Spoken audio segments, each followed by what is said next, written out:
Not everybody is in love on Valentine's Day, so I have a different story for you. This is a true story, and it's called the St. Valentine's Day Massacre. It takes place in Chicago, February 14th, 1929. This is right in the middle of the American Prohibition. Consuming, selling, making alcohol of any kind is completely illegal. But as we well know, Prohibition didn't really hold up. And at the time, people still wanted their booze. So if you're a gangster, bootlegging alcohol was a big business. At that time in Chicago, there were two main gangsters, Al Capone and Bugs Moran. I know you've heard of Al Capone. He is legendary, notorious. At his peak, he was making over $100 million a year with his bootlegging and his prostitution and his gambling and his protection and all of his rackets together, over $100 million a year. And he was so violent that he was responsible for over 400 murders. Now, Bugs Moran, on the other hand, you probably have never heard of him. Until now. The St. Valentine's Day Massacre. How does it happen? What went on? Bugs Moran is about to meet his crew at a garage. Like a little warehouse, a little mechanic's garage. He's meeting there to get a delivery of bootlegged Canadian whiskey.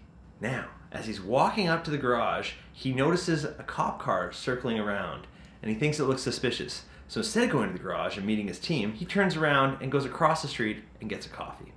So as he's getting his caffeine fix, he's still watching across the street as 4 police officers, 2 in uniform and 2 supposedly plainclothes police officers, have guns out and are headed right for the garage.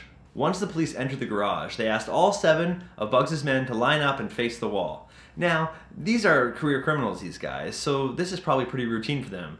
You know, sometimes you're accepting some bootlegged whiskey and the cops bust you, they take your whiskey, it's a bad day at work, but you just start over again, no big deal. Today was different. These police officers weren't there for some routine harassment.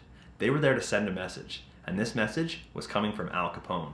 These police officers took their Chicago typewriters, aka Tommy guns, and unloaded over 90 rounds into the back of these 7 men, killing them all. It was a bloodbath. How did they get away with it? They walked out the front door, and it was kind of genius. See, when these 4 police officers entered, they entered with 2 plainclothes and 2 in uniform. So when they left, the 2 uniform cops marched out the plainclothes police officers as if they were the criminals they just arrested. It's like a really good idea.